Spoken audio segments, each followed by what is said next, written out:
Olá, amigos queridos, que bom que estamos juntos mais uma vez nessa nossa jornada de leitura desse livro maravilhoso, Eventos Finais. Eu tenho sido pessoalmente muito abençoado com a leitura, no meu caso com a releitura, eu espero que você esteja desfrutando também. Lembre-se que nós disponibilizamos para vocês as várias opções de onde você encontrar esse texto, caso você não tenha o livro. É só olhar aqui na nossa tela embaixo, você vai acessar as várias opções para você localizar esse texto. E temos também ainda a oportunidade de ouvir a narração no audiobooks. Tudo são recursos que estão aí para nossa bênção para o nosso crescimento espiritual. Eu estou contente com a sua participação, muitos pedidos têm chegado de oração, muitas perguntas, muitas participações, e eu lembro você de continuar participando, de compartilhar também este link com seus amigos, pessoas que no meio de toda essa situação que estamos vivendo se sente perdida, o que realmente significa isso? A palavra de Deus tem as respostas e o estudo do livro Eventos Finais tem nos ajudado a ter uma compreensão mais clara de tudo o que está acontecendo. E antes de nós avançarmos para o capítulo 4, que é o nosso tema de hoje, eu quero convidar você a orar, curve sua fronte e vamos orar. Pai querido, agradecemos por esta oportunidade de mais uma vez estar junto com os nossos amigos de todas as partes do Brasil e de outras partes do mundo que entram aqui na nossa transmissão para acompanhar o estudo do livro Eventos Finais. Que o Senhor nos dirija, nos conduza, que tenhamos clareza de compreensão do significado dos acontecimentos e que, acima de tudo, Senhor, possamos nos preparar para encontrar o nosso Senhor. Oramos pelos nossos amigos, pelos seus pedidos, pelas pessoas por quem eles oram. Agradecidos, nós te pedimos em nome do Senhor Jesus. Amém. Muito bom. O capítulo de hoje é o capítulo 4 do livro, que tem como título A Igreja de Deus nos Últimos Dias. Eu gosto demais desse estudo e antes de nós irmos para as citações de Ellen White, eu quero convidar você a acompanhar a leitura aqui do texto bíblico de Apocalipse, capítulo 12, versículo 17. Diz assim o texto sagrado: Irou-se o dragão contra a mulher e foi pelejar com os restantes da sua descendência, os que guardam os mandamentos de Deus e têm o testemunho de Jesus. Esse é um texto muito significativo para os cristãos adventistas do sétimo dia que estão vivendo nessa fase da história deste mundo. Esse texto nos coloca numa perspectiva correta de quem são as pessoas que pertencem a este grupo chamado na Bíblia de restantes ou remanescentes. Esse é um grupo muito significativo e a Bíblia nos diz que o dragão se irou contra a mulher. O próprio capítulo 12 já vai explicar que o dragão é uma simbologia, uma forma de representar a Satanás. A mulher representa o povo de Deus, o verdadeiro povo de Deus, a igreja pura. E este dragão, Satanás, foi guerrear contra a mulher e foi pelejar contra os restantes da sua descendência. Essa palavrinha aí, restantes, resto ou remanescente, ela é significativa porque isso nos leva a dois períodos de tempo que aparecem aqui neste mesmo capítulo, no versículo 6, na forma de 1260 dias, e também no versículo 14, na forma de um tempo, tempos e metade de um tempo, que se referem ao mesmo período profético, que vai desde o ano 538 ao ano de 1798. Então, quando Satanás dedica todo o seu furor a perseguir a Igreja de Deus nesse período conhecido como o período da supremacia papal, e ele consegue destruir, tirar a vida de milhares e milhares de cristãos fiéis, sobra um remanescente, um restante. Ele não liquidou com todos os fiéis pertencentes ao povo de Deus. E é contra estes restantes, esse resto, é que ele está irado nesse momento. E esse resto, esse restante, esse remanescente, tem uma característica. Na verdade, são duas características que tornam esse povo um povo distinto. E estas características estão aqui nesse verso que nós lemos. A guarda dos mandamentos de Deus e o testemunho de Jesus. A guarda dos mandamentos se refere aos 10 mandamentos. descreve a lealdade e ao reconhecimento deste remanescente à soberania de Deus manifestada na forma de obediência.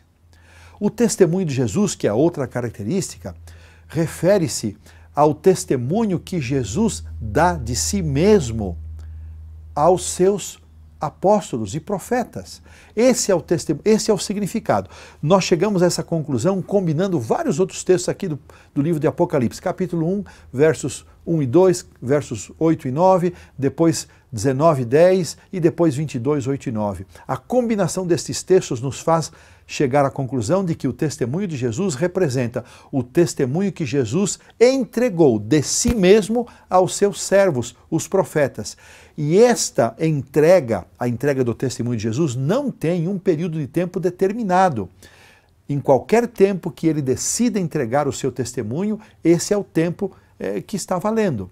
Então tenhamos isso em mente antes de irmos para o livro. Quem é o remanescente de Deus? É o grupo de pessoas que estaria vivendo após 1798 e que seria distinguido, seria marcado pela guarda dos mandamentos de Deus e também pela presença no seu tempo do testemunho de Jesus, uma manifestação moderna do dom profético. Muito importante esta compreensão para termos um melhor entendimento do que nós vamos ler agora nos parágrafos do capítulo 4 do livro Eventos Finais, que você pode acompanhar no seu próprio livro, que você pode pegar aqui neste link que aparece embaixo, da forma como você achar melhor, ou pelo computador, ou pelo aplicativo no celular. Você também depois pode ouvir e acompanhar o conteúdo completo. Nós vamos apresentar aqui uma seleção de parágrafos, como já fizemos nas transmissões anteriores, que vão dar fortalecimento a essa compreensão bíblica que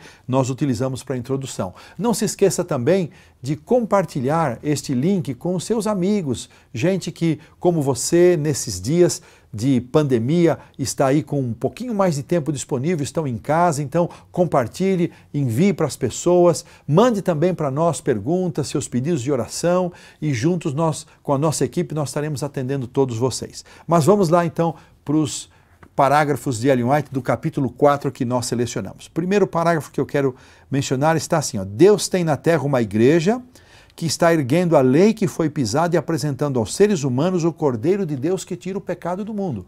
Então, primeira característica que eu destaquei do remanescente é a lealdade e a obediência aos mandamentos de Deus. E Ellen White diz que Deus de fato tem na terra uma igreja que está erguendo a lei que foi pisada. Ela cumpre essa característica do remanescente, que é a obediência aos 10 mandamentos, incluindo o sábado do 4º mandamento. Ela ainda continua dizendo, agora ela avança para a segunda característica: à medida que o fim se aproxima e há um contínuo interesse na obra que tem por objetivo transmitir ao mundo a última advertência, torna-se mais importante para os que abraçaram a verdade ter uma compreensão clara tanto da natureza como da influência dos testemunhos de Deus, que em sua providência vinculou a obra da terceira mensagem angélica desde a sua origem. Olha que interessante, Ellen White, ela relaciona o seu ministério, o seu trabalho, que durou 70 anos, todo o seu patrimônio literário, como um cumprimento dessa característica do testemunho de Jesus que nós vimos no livro de Apocalipse, capítulo 12, versículo 17. Os homens poderão apresentar uma justificativa após outra, e o inimigo procurará desviar as pessoas da verdade, mas todos os que creem que o Senhor tem falado por intermédio da irmã White, ele tem dado uma mensagem, estarão livres dos enganos que surgirão nestes últimos dias. Olha que coisa impressionante. Por que é que Deus suscitou a presença de um testemunho de Jesus, uma manifestação moderna do dom profético neste último tempo, no tempo do remanescente, este povo que estaria vivendo depois de 1798, justamente para ser um fator a mais de condução, de guia e proteção deste povo contra os enganos de Satanás. Ela continua dizendo ainda, neste livro, um aspecto muito interessante a respeito da organização da igreja. Muitas pessoas são contra a organização da igreja, criticam a igreja organizada, criticam os líderes dessa igreja, criticam a forma como a igreja conduz os seus trabalhos. Mas olha que declaração nós encontramos acerca disso. Aumentando o nosso número, tornou-se evidente que sem alguma forma de organização haveria grande confusão e a obra não seria levada avante com êxito. Veja, Deus orientou para que nós nos organizássemos como igreja justamente para que houvesse ordem a fim de que a obra fosse levada adiante. A organização era indispensável para prover a manutenção do ministério, para levar a obra a novos campos e para proteger membros e igrejas de pessoas indignas que se apresentariam com o intuito de enganar e semear o engano. Olha que preciosidade. Para a conservação dos membros e da igreja, Deus orientou a organização para a proteção e também para a proteção das nossas propriedades, que hoje servem como meios, não são um fim em si mesmos, mas elas servem como um meio para a pregação da mensagem. Deus investiu, ela segue, sua igreja com uma autoridade especial e poder que ninguém tem razão em desrespeitar e desprezar. Que mensagem tão clara. Nenhuma pessoa, nem membro da igreja ou mesmo um líder dessa igreja tem autoridade, tem autorização para desrespeitar e para desprezar a igreja. Pois ao proceder assim, está desprezando a voz de Deus. Olha aqui, que pensamento que nos coloca em uma situação desafiadora. Não ter uma atitude de desprezo e de desrespeito para com a igreja, a sua organização e a sua liderança, ainda que muitos de seus líderes, na verdade todos os seus líderes são humanos, são pecadores e falhos, e ainda que não estejam revestidos da infalibilidade. Mesmo assim, nós não devemos erguer a nossa voz em desrespeito. Olha esse texto, minha gente. Olha esse texto agora. Vocês estão usando passagens dos testemunhos, referindo-se aos seus próprios escritos, que falam do fim do tempo da graça e da sacudidura do povo de Deus, para falar da saída dentre esse povo de outro povo mais puro e mais santo que surgirá. Olha o que ela diz a respeito daqueles que dizem que dentro da própria igreja adventista vai sair um outro grupo mais puro e mais santo. Ora, tudo isso agrada ao inimigo. Perceberam a contundência da sua repreensão? Isso é uma obra do inimigo, apenas agrada ao inimigo. Se muitos de fato aceitassem esses pontos de vista e falassem e agissem fundamentados nisso, veríamos uma das maiores exibições de fanatismo jamais testemunhada entre os adventistas do sétimo dia. Que coisa impressionante! Deus vai com esse grupo, com essa igreja, até o fim do tempo, dando oportunidade a todos de arrependerem-se, de olhar para dentro de si mesmos, confessarem os seus pecados, buscarem o Espírito Santo, mas não haverá um outro povo, uma outra igreja, de forma nenhuma. Ela segue ainda dizendo o seguinte: não podemos nos desviar agora do fundamento estabelecido por Deus. Não temos que criar agora uma nova organização. Não é tempo para isso, pois isso significaria a apostasia da verdade. Não é tempo de brincarmos com coisas tão sérias, meus queridos amigos. Devemos nos lembrar, olha esse pensamento, para mim um dos mais lindos pensamentos que ela escreve sobre a igreja de Deus. Devemos nos lembrar de que a igreja, enfraquecida e defeituosa como possa parecer, é o único objeto na terra ao qual Cristo concede sua suprema consideração. Que coisa mais linda! A igreja pode parecer fraca, defeituosa e até que não vai prosperar, mas como possa parecer, apesar disso, das aparências, ela é o único objeto na terra ao qual Cristo confere sua suprema consideração. Com dedicação, cuida dela constantemente e a fortalece por seu Espírito Santo. Que mensagem linda de conforto saber que Deus tem um povo nesta terra, conhecido como remanescente. Este povo é reconhecido pela sua lealdade ao reconhecimento da soberania de Deus, na obediência aos 10 mandamentos e na aceitação da presença moderna dos testemunhos por meio do ministério de Ellen White. Esse povo remanescente, ele tem um compromisso de se pôr de pé e anunciar a mensagem recebida com grande responsabilidade, com amor, sem condenação, sem desprezo, sem crítica aos que creem e pensam de forma diferente. Mas temos essa obrigação. E da mesma forma como Cristo cuida da sua igreja como instituição, Ele cuida também de cada um de nós constantemente e nos fortalece por meio de seu Espírito. O remanescente é um estudo lindo, é um estudo teológico profundo que nós não temos condições de entrar em cada detalhe deste tema, mas o remanescente de Deus, Deus tem um remanescente visível e um remanescente invisível. Como adventistas, nós cremos que a Igreja Adventista cumpre as características do remanescente, mas isso não significa que somente os membros da Igreja Adventista do Sétimo Dia serão salvos. De forma nenhuma, nunca cremos nisso, não pregamos isso e não aceitamos isso. Agora, nós cremos sim que este povo tem uma grande responsabilidade, que é compartilhar o conhecimento dado por meio do Espírito Santo aos profetas de todos os tempos e a essa manifestação moderna do dom de profecia dada a Ellen White, que por 70 anos exerceu com responsabilidade, com amor e paixão esse ministério. E agora, um pensamento mais. A igreja militante, ou seja, a igreja da qual fazemos parte, essa igreja que está em atividade, não é a igreja triunfante.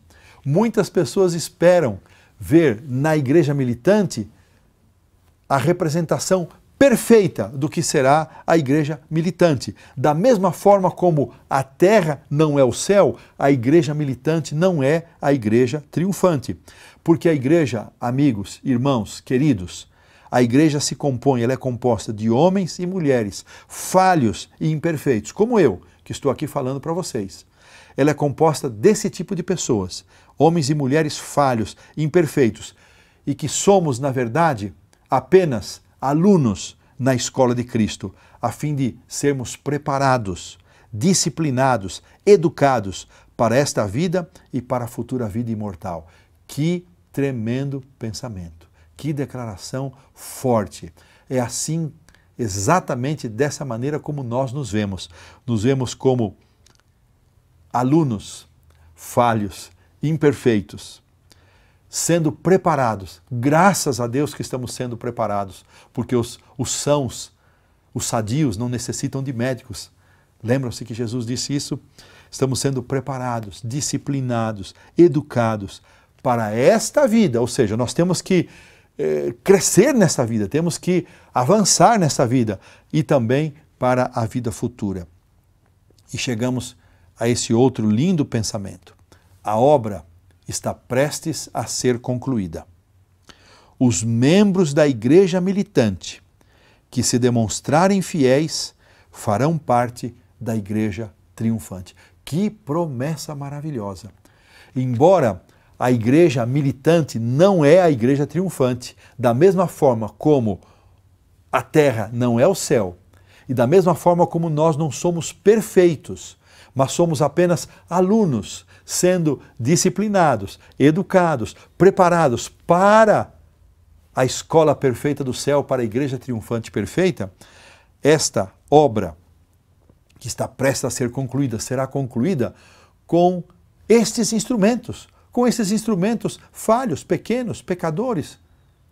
Mas Deus pode, por nosso intermédio, fazer uma grande obra, e essa grande obra não é por nossa causa, é apesar de nós, é a despeito de nós. Deus fará uma grande obra. E que promessa linda!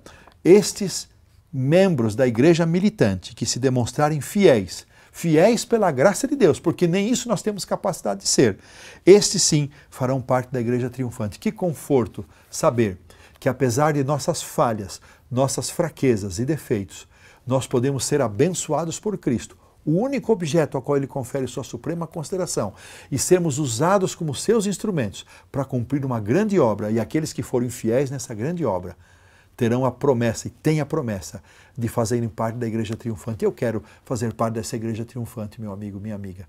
Eu espero que você deseje isso também. E por isso nós estamos aqui fazendo esse esforço, essa transmissão, para ser uma contribuição no nosso preparo, para que você não só use isso para você mesmo, mas utilize essa oportunidade nesses dias tão desafiadores que estamos vivendo, para compartilhar com seus amigos. Não se esqueça, você tem acesso ao texto completo desse material para você compartilhar com os outros. Mande o seu pedido, escreva para nós, nossa equipe está aí prontinha para interagir com você. Mande os seus pedidos de oração, nós também vamos orar por você e que Deus esteja ao nosso lado nessa caminhada. Convido você para a oração. Pai querido, hoje tivemos um estudo muito interessante que nos mostra e nos desafia a olharmos com fé para a igreja remanescente e a igreja triunfante. Que sejamos achados fiéis, Pai, para um dia fazermos parte dessa igreja triunfante. Tira de nós todo orgulho, todo sentimento de autossuficiência e ajuda-nos a olhar para a Tua igreja da mesma forma como o Senhor tem olhado para ela, como o único objeto na terra ao qual o Senhor confere sua suprema consideração. Abençoa-nos, Pai. Ajuda-nos em todas as coisas. Abençoa os nossos amigos, os seus pedidos de oração, as pessoas por quem eles estão orando. Abençoa esta transmissão, que alcance pessoas em todas as partes que necessitam de ouvir esta mensagem. Pedimos-te em nome do Senhor Jesus. Amém. Um grande abraço a todos.